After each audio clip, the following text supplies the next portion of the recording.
Okay, I'm here to tell you about a recent experience that I had that tested my pride and my humility. The Bible says to consider other interests before your own. It also says not to return insult for insult and that type of thing. So recently I was at a little business and I was really enjoying their food and I had to use the bathroom. So I went up and went to a bathroom that had been a public bathroom for as long as I knew. And there was a sign on the door that said, storage closet, employees only. And so I stood there looking at the sign, trying to really understand what it was saying.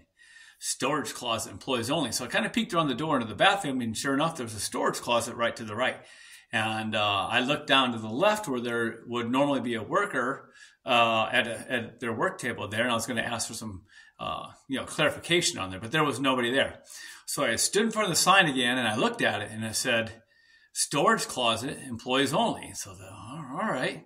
Knowing that the bathroom had been a public bathroom for, I don't know, a decade or more. So I went in, I used the bathroom, I came out, and the owner was there, and they shot me a look of like disgust and said something in a tone of voice as like I would have been a jerk or a spoiled brat who purposely broke a boundary just to be a hardhead, just to do it, just to give a problem. And so they spoke to me with that tone of voice and that look on their face, like I was just a jerk for using that bathroom. And I said, I actually stood in front of the door and I read your sign, and it's not clear. That wasn't clear. It says storage closet, employees only. And so it's clear, that's your interpretation. And man, I never raised my voice, but I know that sign wasn't clear. And the fact is she said that was my interpretation kind of supports my point that even had to be interpreted. Nonetheless, I pointed back. I said, well, it says it was not the bathroom that was employees only. It says the storage closet was. And she was getting argumentative, and that was kind of stirring me up to be argumentative. And I said, do you want me to read? The strongest thing I said to her was, do you want me to read your own words to you?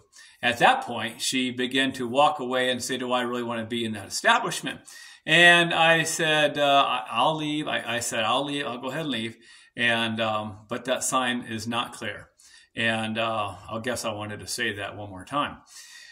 So I got my stuff and thanked the upfront worker and left. And she didn't really raise her voice. I didn't really raise my voice, but there was definitely this disagreement. And I felt like, you know what? I know intellectually that the words on that sign are not clear. And I knew I was in the right when it came to logic, when it came to clarity of signs and things like that. But I also knew where I was getting frustrated in the flesh. And so I came and I submitted myself to the Lord a little bit later. I said, pray, Lord, I want to do this right. I want to go back and apologize for my side of the disagreement. And I basically said, Lord, help me to say what I need to say, but more importantly, help me to not say what I shouldn't say. Because I didn't want to apologize and then throw another jab in there about the sign.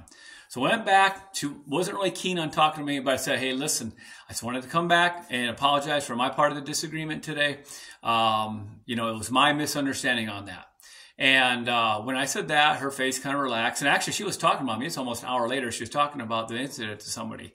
Even though neither one of us raised our voices, she was dead set on not thinking that sign was confusing. But either way, that was her view and that was my view. I had to humble myself, go back and say, listen, I'm sorry. I want to come back and apologize to you. And, it's my misunderstanding. I'll make sure I'll be coming back. I'll be having, some more food here. I enjoyed what I had today. And I just saw like a look of relief on her face. I don't really think she's into debating and combating that way. And it wouldn't have been right for me just to, keep driving home the intellectual point that I had right. It wouldn't have been right for me to force that upon her at this point, because at this point, it's not about right or wrong of a logical, rational point. It's now about the heart of the person. And I had to humble my heart to make sure that I could help take care of her heart. So you may be in a place like that today. Maybe you are in the right. Maybe it's obvious that you're in the right, and you want to hang on to that argument. But you know what? Humble yourself before the Lord. Humble yourself before that person, and go back and own your part of it, right? And when you own your part of it, don't drag the other person down. Don't drag them. Don't point them down. Don't pull them down with your words. Just own your point, bless them, and say, hey, you know what? We'll keep having a relationship. We'll keep fellowshipping or whatever it may be. So God bless you guys. Take a risk. Touch the world is love, life, and power.